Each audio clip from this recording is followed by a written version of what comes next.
Hello, ladies, and welcome to our new Bible reading series. I'm Cindra Enlow from heavenlyplace.com, and this year, as we read through the Bible, we'll explore God's incredible story of love and redemption. If you're looking for a Bible reading plan that's simple and doable, this is it. So let's get started and discover the heart of God together, one chapter at a time. Hello, ladies, and welcome back to our one-year Bible reading plan. This is week 26, day 5, and our scheduled reading for today is 2 Chronicles chapters 21 through 23, the whole book of Obadiah, and Psalm 82. So in today's reading, we're going to see that God is still in control, no matter how chaotic things get. We see different kings being raised up through Israel and Judah. And one king goes in and kills all his brothers and leads Judah into idolatry. Then another king comes along and he's as bad as Ahab. And he creates a lot of chaos, but God is working behind the scenes. And then in chapter 23, we meet a brave priest named Jehoiada who rescues a young king, Joash, who is the rightful heir to David's throne. And he restores him to power as the queen is trying to wipe out the royal family. But her efforts are interrupted and Joash takes the throne.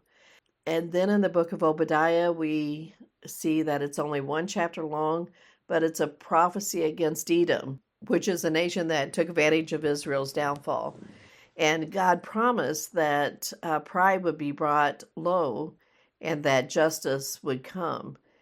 And this is just another reminder that God sees everything and he defends his people. Sometimes his people go through bad things, but he is there as a defender and a protector. And here's where we see the heart of God. In times of moral collapse and chaos and spiritual darkness, God doesn't look away. He works through the faithful few that remain, and he brings justice. And he never forgets his promises. Even when the world is shaky and uncertain, God is still on his throne. Okay, ladies, let's get started on today's reading, 2 Chronicles 21 to 23, Obadiah 1, and Psalm 82. 2 Chronicles 21. Jehoshaphat slept with his fathers and was buried with his fathers in David's city, and Jehoram his son reigned in his place. He had brothers, the sons of Jehoshaphat, Azariah, Jehiel, Zechariah, Azariah, Michael, and Shephatiah. All these were the sons of Jehoshaphat, king of Israel. Their father gave them great gifts of silver, of gold, and of precious things, with fortified cities in Judah, but he gave the kingdom to Jehoram, because he was the firstborn. Now when Jehoram had risen up over the kingdom of his father, and had strengthened himself, he killed all his brothers with a sword, and also some of the princes of Israel. Jehoram was 32 years old when he began to reign, and he reigned 8 years in Jerusalem. He walked in the way of the kings of Israel, as did Ahab's house, for he had Ahab's daughter as his wife. He did that which was evil in Yahweh's sight. However, Yahweh would not destroy David's house because of the covenant that he had made with David, and as he promised to give a lamp to him and to his children always. In his days, Edom revolted from under the hand of Judah and made a king over themselves. Then Jehoram went there with his captains and all his chariots with him.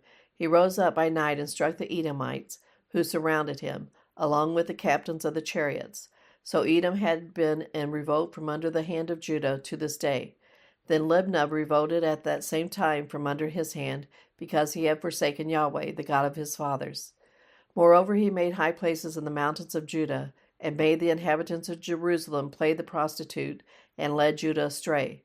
A letter came to him from Elijah the prophet, saying, Yahweh the God of David your father says, because you have not walked in the ways of Jehoshaphat your father, nor in the ways of Asa king of Judah, but have walked in the way of the kings of Israel, and have made Judah and the inhabitants of Jerusalem to play the prostitute like Ahab's house did, and also have slain your brothers of your father's house, who were better than yourself. Behold, Yahweh will strike your people with a great plague, including your children, your wives, and all your possessions. And you will have great sickness with the disease of your bowels, until your bowels fall out by reason of the sickness, day by day.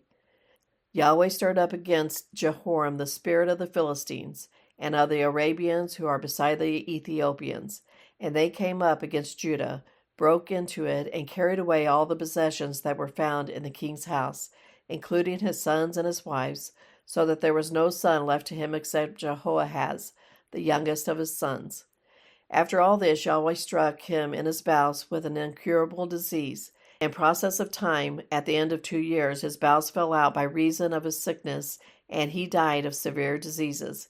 His people made no burning for him, like the burning of his fathers. He was 32 years old when he began to reign, and he reigned in Jerusalem 8 years. He departed with no one's regret. They buried him in David's city, but not in the tombs of the kings. 2 Chronicles 22. The inhabitants of Jerusalem made Ahaziah his youngest son king in his place, because the band of men who came with the Arabians to the camp had slain all the oldest. So Ahaziah the son of Jehoram, king of Judah, reigned. Ahaziah was 42 years old when he began to reign, and he reigned 1 year in Jerusalem. His mother's name was Athaliah, the daughter of Omri. He also walked in the ways of Ahab's house, because his mother was his counselor in acting wickedly. He did that which was evil in Yahweh's sight, as did Ahab's house, for they were his counselors after the death of his father, to his destruction. He also followed their counsel and went with Jehoram the son of Ahab, king of Israel, to war against Hazael, king of Syria, at Ramoth Gilead. And the Syrians wounded Joram. He returned to be healed in Jezreel of the wounds which they had given him at Ramah when he fought against Hazael, king of Syria. Azariah the son of Jehoram, king of Judah, went down to see Jehoram the son of Ahab in Jezreel because he was sick. Now the destruction of Ahaziah was of God, in that he went to Joram. For when he had come, he went out with Jehoram against Jehu the son of Nimshi, whom Yahweh had anointed to cut off Ahab's house. When Jehu was executing judgment on Ahab's house, he found the princes of Judah and the sons of the brothers of Ahaziah serving Ahaziah, and killed them. He sought Ahaziah, and they caught him. Now he was hiding in Samaria. And they brought him to Jehu and killed him, and they buried him, for they said, He is the son of Jehoshaphat, who sought Yahweh with all his heart. The house of Ahaziah had no power to hold the kingdom. Now when Athaliah, the mother of Ahaziah, saw that her son was dead, she rose and destroyed all the royal offspring of the house of Judah. But Jehoshabeath, the king's daughter, took Joash the son of Ahaziah, and stealthily rescued him from among the king's sons who were slain, and put him and his nurse in the bedroom. So Jehoshabeath, the daughter of King Jehoram, the wife of Jehoiada the priest, for she was the sister of Ahaziah, hid him from Athaliah, so that she didn't kill him. He was with them, hidden in God's house 6 years, while Athaliah reigned over the land. 2 Chronicles 23. In the 7th year, Jehoiada strengthened himself and took the captains of hundreds, Azariah the son of Jehoram, Ishmael the son of Jehohanan, Azariah the son of Obed, Maaseiah the son of Adiah, and Elishaphat the son of Zichri, into a covenant with him. They went around in Judah and gathered the Levites out of all the cities of Judah, and the heads of fathers' households of Israel, and they came to Jerusalem. All the assembly made a covenant with the king in God's house. Jehoiada said to them, Behold, the king's son must reign, as Yahweh has spoken concerning the sons of David. This is the thing that you must do. A third part of you who come in on the Sabbath, of the priests and of the Levites, shall be gatekeepers of the thresholds. A third part shall be at the king's house, and a third part at the gate of the foundation. All the people will be in the courts of Yahweh's house. But let no one come into Yahweh's house except the priests and those who minister of the Levites. They shall come in, for they are holy, but all the people shall follow Yahweh's instructions. The Levites shall surround the king, every man with his weapons in his hand. Whoever comes into the house, let him be slain. Be with the king when he comes in and when he goes out. So the Levites and all Judah did according to all that Jehoiada the priest commanded. They each took his men, those who were to come in on the Sabbath, with those who were to go out on the Sabbath. for Jehoiada the priest didn't dismiss the shift. Jehoiada the priest delivered to the captains of hundreds the spears, bucklers, and the shields that had been King David's, which were in God's house. He set all the people, every man with his weapon in his hand, from the right side of the house to the left side of the house, near the altar and the house around the king. Then they brought out the king's son, put the crown on him, gave him the covenant, and made him king. Jehoiada and his sons anointed him, and they said, "Long live the king." When Athaliah heard the noise of the people running and praising the king, she came to the people into Yahweh's house. Then she looked, and behold, the king stood by his pillar at the entrance, with the captains and the trumpeters by the king. All the people of the land rejoiced and blew trumpets. The singers also played musical instruments and led the singing of praise. Then Athaliah tore her clothes and said, "Treason, treason."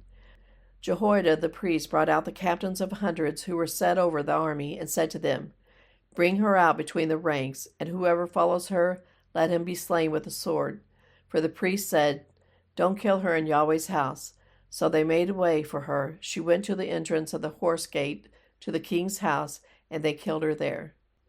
Jehoiada made a covenant between himself, all the people, and the king, that they should be Yahweh's people. All the people went to the house of Baal, broke it down, broke his altars and his images in pieces, and killed Mattan, the priest of Baal, before the altars. Jehoiada appointed the officers of Yahweh's house under the hand of the Levitical priests, whom David had distributed in Yahweh's house, to offer the burnt offerings of Yahweh, as it is written in the law of Moses, with rejoicing and with singing as David had ordered. He set the gatekeepers at the gates of Yahweh's house, that no one who was unclean in anything should enter in. He took the captains of hundreds, the nobles, the governors of the people, and all the people of the land, and brought the king down from Yahweh's house. They came through the upper gate to the king's house, and set the king on the throne of the kingdom. So all the people of the land rejoiced, and the city was quiet. They had slain Athaliah with a sword. Obadiah 1. The vision of Obadiah. This is what the Lord of Yahweh says about Edom. We have heard news from Yahweh, and an ambassador is sent among the nations, saying, "Arise and let's rise up against her in battle. Behold, I have made you small among the nations. You are greatly despised. The pride of your heart has deceived you. You who dwell in the clefts of the rock, whose habitation is high, who says in his heart, Who will bring me down to the ground? Though you mount on high as the eagle, and though your nest is set among the stars, I will bring you down from there, says Yahweh. If thieves came to you, if robbers by night, oh, what disaster awaits you. Wouldn't they only steal until they had enough? If grape pickers came to you, wouldn't they leave some gleaning grapes? How Esau will be ransacked, how his hidden treasures are sought out. All the men of your alliance have brought you on your way, even to the border. The men who were at peace with you have deceived you and prevailed against you. Friends who eat your bread lay a snare under you. There is no understanding in him. Won't I in that day, says Yahweh, destroy the wise men out of Edom, and understanding out of the mountain of Esau? Your mighty men, Teman, will be dismayed, to the end that everyone may be cut off from the mountain of Esau by slaughter. For the violence done to your brother Jacob, shame will cover you, and you will be cut off forever. In the day that you stood on the other side, in the day that strangers carried away his substance and foreigners entered into his gates and cast lots for Jerusalem, even you were like one of them. But don't look down on your brother in the day of his disaster, and don't rejoice over the children of Judah in the day of their destruction.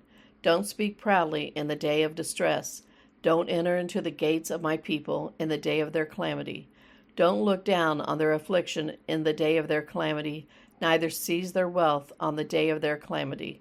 Don't stand in the crossroads to cut off those of his who escape. Don't deliver up those of his who remain in the day of distress. For the day of Yahweh is near all the nations. As you have done, it will be done to you. Your deeds will return upon your own head. For as you have drunk on my holy mountain, so all the nations will drink continually. Yes, they will drink, swallow down, and will be as though they had not been. But in Mount Zion there will be those who escape, and it will be holy. The house of Jacob will possess their possessions. The house of Jacob will be a fire, the house of Joseph a flame, and the house of Esau for stubble. They will burn among them and devour them. There will not be any remaining to the house of Esau. Indeed, Yahweh has spoken. Those of the south will possess the mountain of Esau, and those of the lowland the Philistines. They will possess the field of Ephraim and the field of Samaria. Benjamin will possess Gilead. The captives of this army of the children of Israel, who are among the Canaanites, will possess even to Zarephath. And the captives of Jerusalem, who are in Sepharad, will possess the cities of Negev. Saviors will go up on Mount Zion to judge the mountains of Esau, and the kingdom will be Yahweh's. Psalm 82. God presides in the great assembly. He judges among the gods. How long will you judge unjustly and show partiality to the wicked? Defend the weak, the poor, and the fatherless. Maintain the rights of the poor and oppressed. Rescue the weak and needy. Deliver them out of the hand of the wicked. They don't know, neither do they understand. They walk back and forth in darkness. All the foundations of the earth are shaken.